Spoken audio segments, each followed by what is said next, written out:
Oh, we're live. I forgot she pressed play. I'm dancing away. I think nobody's watching. Good morning.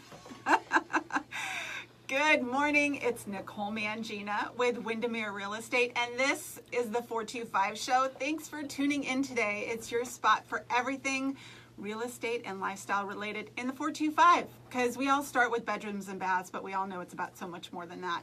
It is about the people, the businesses, the places, and the events that make the community that ultimately forms the backdrop of our lives. And I am so excited. We have Debbie Page here with us today. Whoop, whoop. I'm excited to be here too. Yay! Feels like a reunion. I have not seen you in forever. I know. It's been a long time. I know. I stalk you on social media. Well, that's what we do. It's like little tiny images, right? Yes. And then it's like, oh my God, you are a real person. I know. So it's awesome. It is awesome. Thank you for having me. Yes, thank you for being here. Debbie and I have known each other for, years now. Mm-hmm. We met through a women's networking organization that you were the leader of at the time. And correct. You were phenomenal, by the way. Thank you. Debbie's my idol. Aww. In terms that you want to know how to run a meeting and how to get people going in the right direction, Debbie is your gal. There is a skill set in facilitating, like that, like it Yes. is not just standing at the front of the room with the microphone. There is a whole thing that has to happen. Yeah, there's a lot that goes into it, and you rocked it. So Thank you. I learned a lot from you during thank that you. time. So I thank you. appreciate that. But aside from that, you have a whole other business. You coach people, specifically entrepreneurs, on the finances of their business, which is a big deal. It is a big deal. I have been on what I call an entrepreneurial odyssey for over 20 years. And like many people, am an accidental entrepreneur. I didn't wake up and go, hey, I think I want to start a business. It just sort of opportunities came to me, and I didn't know what to do, and I started surrounding myself with other people as I grew my businesses. And the thing that I recognized probably about 7-8 years ago was specifically women business owners, are driven by their passion and their purpose in their business, but they really were disconnected when it came to the profit. Right. And one of the things I knew how to do was keep more of the money I made. And I wanted to be able to teach that to other women business owners, because when as women, we have money, we change the world. Yes. Right? And whatever your world looks like, it can be your family world, it can be your neighborhood world, or the world, right? And I never want women to feel that they don't, quote unquote, have a head for numbers, because we all do. Right. It's just a matter of how we come to understand what are the necessary steps to grow a successful business. Right. It's so funny, as you're talking, Jessica Butts, whom Yes. I know you know, Yes. she was on the show a couple weeks ago, and I can hear her in the back of my head because she was talking about the number, the letters with the Myers-Briggs, Yes. right? For the record, another all-star. Yes, she is an all-star. Yes. Another all-star. Yes, oh my God. It's like the Hall of Fame. The 425 show is the Hall of Fame. You heard it here. But, she was, I think I'm a P, right? And she's more of a driver, probably more of a numbers person. And I'm more of a P, which is, I forget the way she said it, but I thought, oh my gosh, if I ever got a tattoo, that's what it would be. It's kind of like the whole, it's all going to work out. Right. It's all good.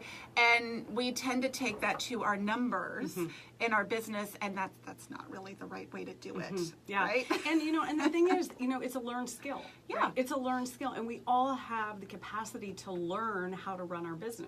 Right. I've yet to meet a business owner here in the 425 or anywhere who said, yep, I went to school, got my MBA, and started a business.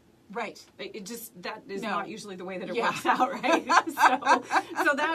So that's where I really plug in and show women in particular around the world what it takes to, either start, scale, or sell potentially the Right. business that they have. Right. I remember someone told me years ago, and I thought it was the best thing ever. Profitability, right? You expect it in a big corporation, like you obviously want your big corporation, but as an individual, and we got some fun feedback, as an individual, sometimes I think people, it's like you're almost embarrassed by your profitability, or you feel like you have to justify it. And I heard once that profitability is the cost of being in business tomorrow. Yes. Meaning, like, you kind of have to have it. It's an essential part. You got to cover your hard costs, but if you don't have profitability, you cannot sustain your business, which means you can't help people going forward. Right, exactly. And there's something out there too, Michael Ann Volterra, who is here in the Seattle area, she's great. one of the great thought leaders in terms of money. She talks about this idea of noble poverty. And women in particular, are really wrapped in this idea of, with some shame and some guilt around making money and making a a lot of money and having that money, you know, and talking about it. Like, we just kind of want to keep it tucked away in the shadows, right? And then we get into this whole world of social media land where we see all these people talking about their 5-figure thises and their 6-figure that's. And, you know, and I always say to my clients, you know, there's more to the story there. Oh, for sure. Right? Because if you have a business that's generating, let's say, $100,000 a year in revenue, and you're not paying yourself, right, and you have no money in the bank, you don't have a 6-figure business. Like, there's a disconnect there. So then we get all wrapped up in our own shame of, oh God, well, look at her or him, like, they're doing so good and I must really suck. It's like, well, there's more to the story than just top line number. For sure. And, you know, that is a conversation I have almost daily. I have it with my clients. Yes. You know, sellers specifically, right? You know, it's the whole, because we're often talking about, so what are you going to do to your house to sell it, right? And there are certain things you can do that make you more money.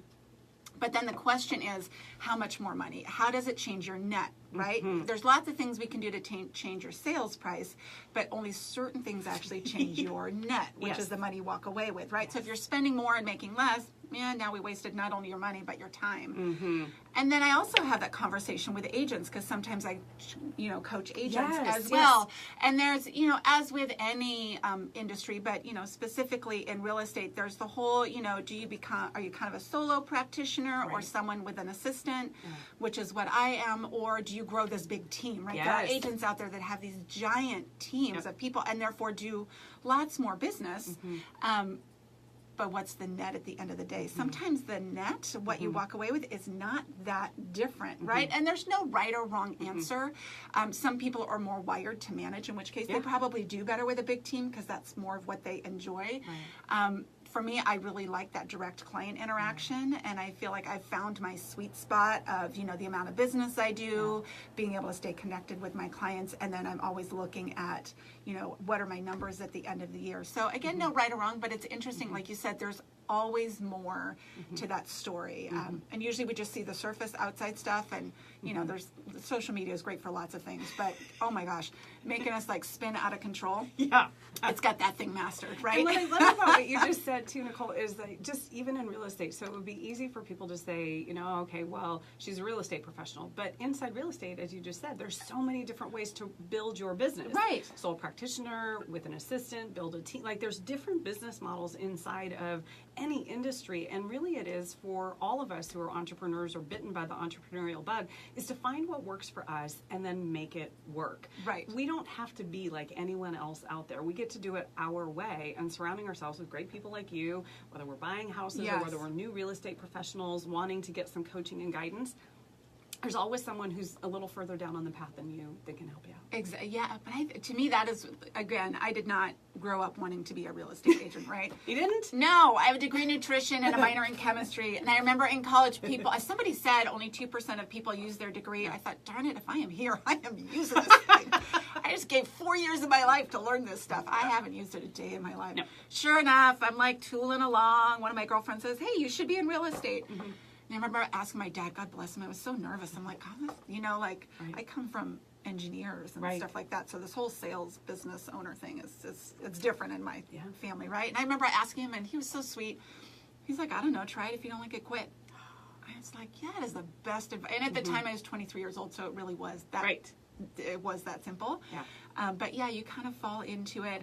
But that was something that I just loved. I still remember as a new agent in my company, you go through this week of training, and they have different agents come in, and I can't even tell you what they taught, but what I could tell you is they were all so very different, and I thought that was so cool. I'm like, this is awesome. I get to set it up my way, to, you know, for what works for me, and then I can find the clients that then resonate with that, and that was just a really like eye-opening experience. Well, I love what your dad gave you as far as advice. My dad gave me some similar advice a number of times through my life, and I remember one time he asked me when I brought to him kind of the same sort of life question, and he said, what's the worst that would happen? And I sat there about the same age, 23, 24, going, well, I guess the worst that would happen is I would fail.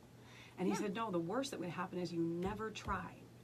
And you'd always wonder. Oh, dads are good. Dads are the best, right? Hi, Dad. If you're watching, hi, Pop. We love our dads. But seriously, like, and I think of that, and I think of that for people in the community, like, you know, as business people or even corporate professional, like, the worst thing that happens is that we don't take those chances, that we just, we continue to be safe and small, and like, you're always going to wonder what if. Yes. Right? And I don't want people wondering what if anymore. Yeah.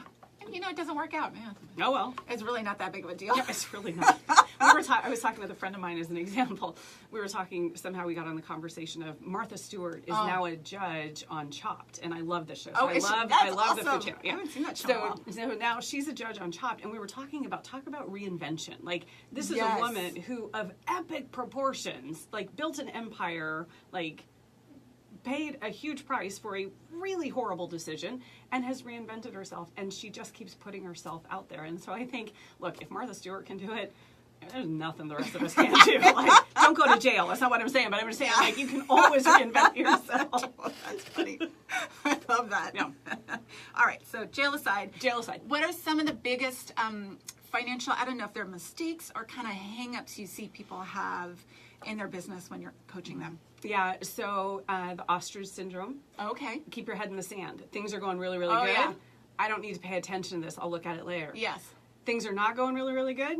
I'm not going to look at it because I do not want to know what is happening. So ostrich. So I really recommend that business owners calendar time every month, weekly, ideally, to really look at the data. Yeah. You know, the numbers are trying to tell you a story in your business. And what I always say about cash flow and profitability in particular is that they're symptoms, if they're not where you want them to be, Right. they're symptoms of an upstream problem. Sure. Meaning that cash flow isn't the problem, it's the symptom, right? So then we go further up the trail and we look at, what are you doing for sales? What are your policies and procedures for follow-up? Like, what are your marketing initiatives? Oh, and by the way, what's your marketing plan? Right? There's a lot of people doing marketing, but they don't have a plan for that marketing. Which means it's start-stop. They think they're marketing all the time, and they're really doing like something once a month. Right, and they're not measuring anything. You know, it's the it's the person who says, yeah, you know, I tried blogging. Well, how many times did you try blogging in your business? Right. Well, I did it once and no one read it. Well, you know, they're not gonna unless if you give it to them. Like, and that's the other thing we have to remember as business people is that information is coming to us in the world today at such a rapid pace. Right. That it is not what it was 10 years ago. No. So if we want our message and our marketing and our brand, if you're an individual solopreneur or you're a small business owner, you have to constantly be putting yourself out there. Then the counter to that is people say, yeah, but, you know, I don't want to be all spammy and blah, blah. Well, then don't be. Like, add value, right? Yes. Look, if you don't want to be spammy, then don't, right? Right. Add value. Have conversation with people. Yes. But just because you see everything you put out doesn't mean everyone else sees everything you put out. Yes. So you have to keep bringing it back to them. Yeah, and I know the general rule of thumb in real estate, I'm assuming it's pretty similar in any businesses. You know, whatever you have or don't have going today is really a reflection of what you did 60 to 90 days ago. Correct.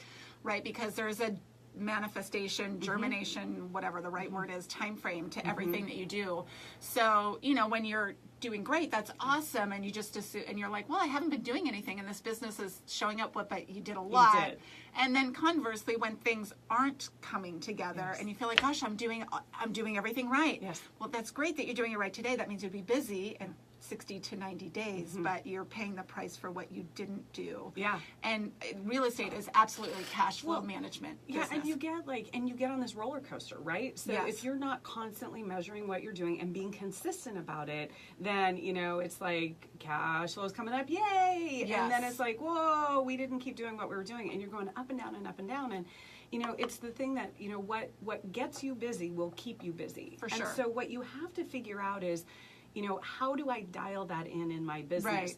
So somebody may have, as an example, in their small business, you know, networking, attending events in the community, whether they're 425 magazine events or whether they're BNI events or chamber events.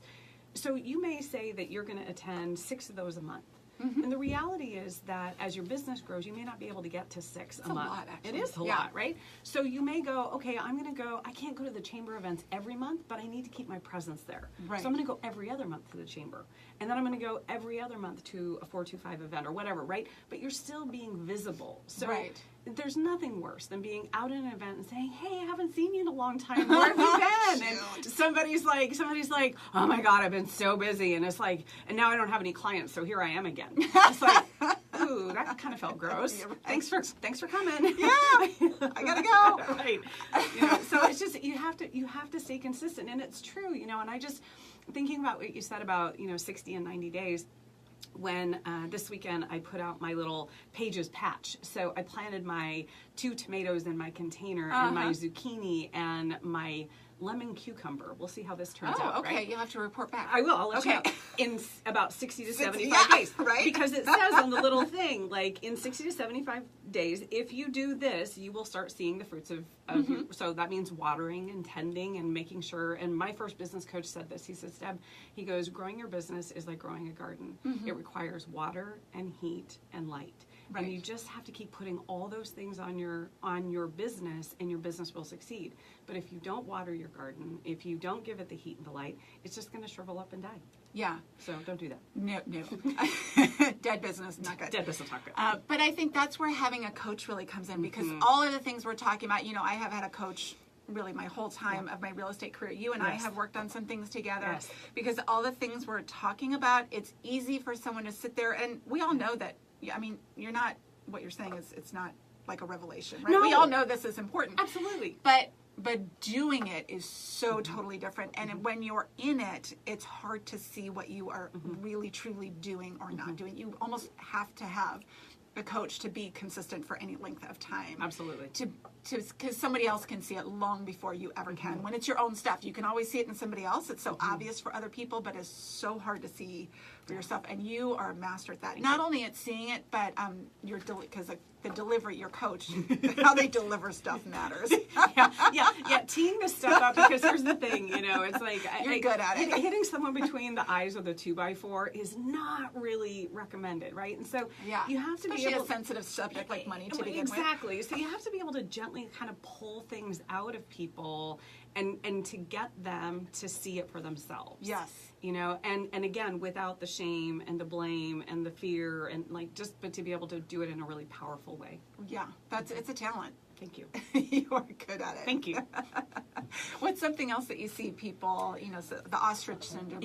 Ostrich. That's number one. Yeah, ostrich. And then the second thing is they're going to do everything themselves to save money.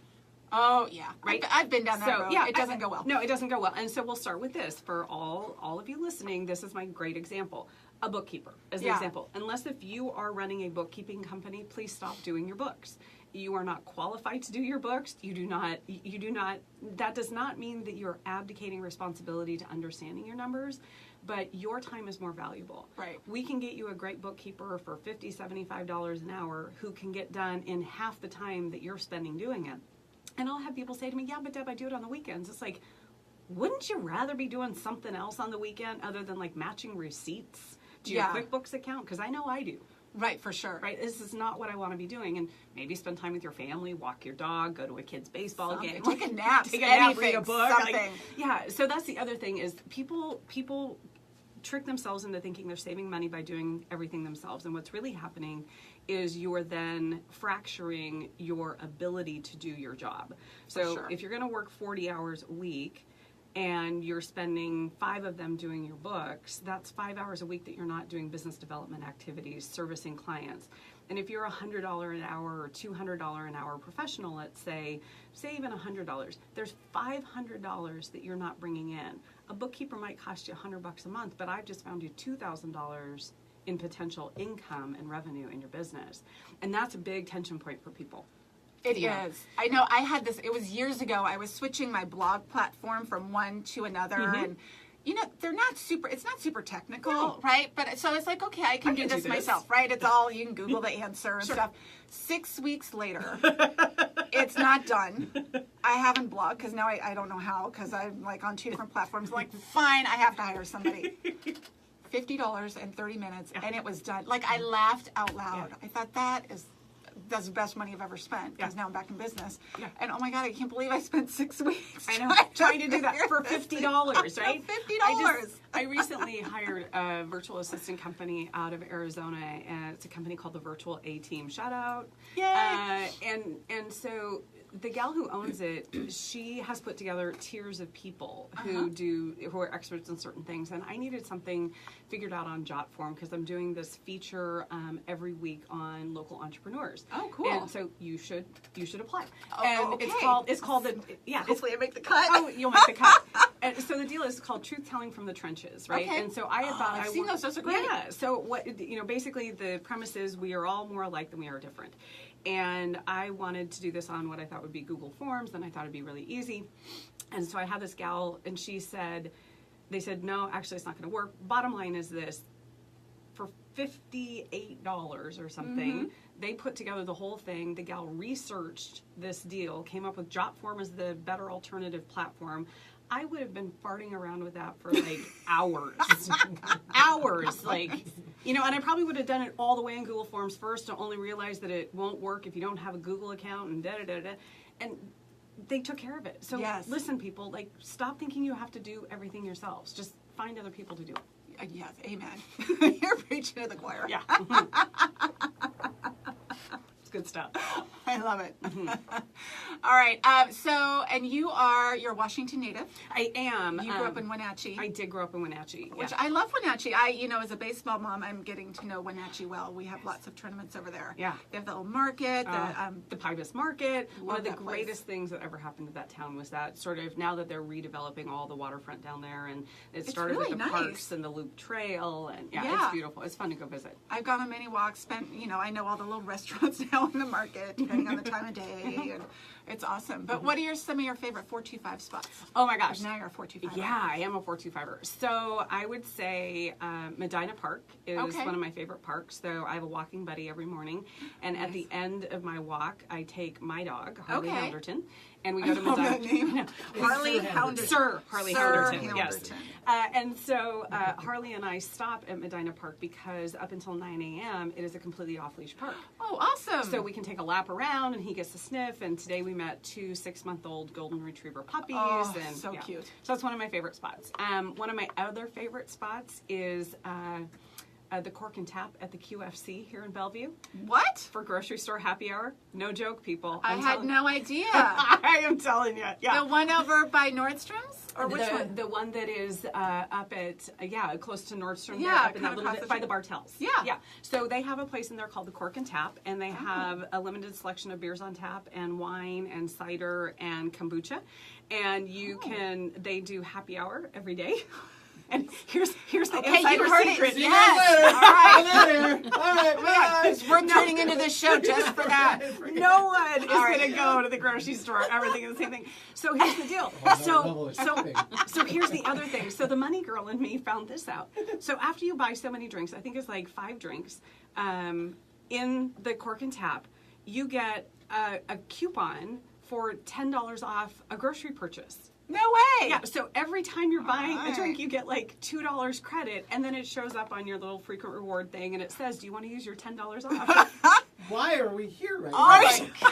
Best tip of all time. Grocery store happy hour. There's a couple women in my life who we will send up the bat signal, and it goes by text. It's like, hey, I need to stop at QFC for a couple things this afternoon. It's like, what are you doing? See you at 4:30. So if Gary takes over the grocery shopping, Exactly. Yeah, Gary, we know where you are. So that's one of my other favorites. I think my favorite restaurant still is Monsoon on Old Main. Love in that Bellevue. place. So pretty. Yeah, great food. Great food. I love it because I have a lot of friends who are gluten-free and celiac, and their menu caters to that, which I really appreciate. Yeah, that's a big deal. And I love Bellevue Park because it's so beautiful. And this weekend with Memorial Day, all the flags were up, and I just think that's been a great investment in the community. That's awesome. Very cool.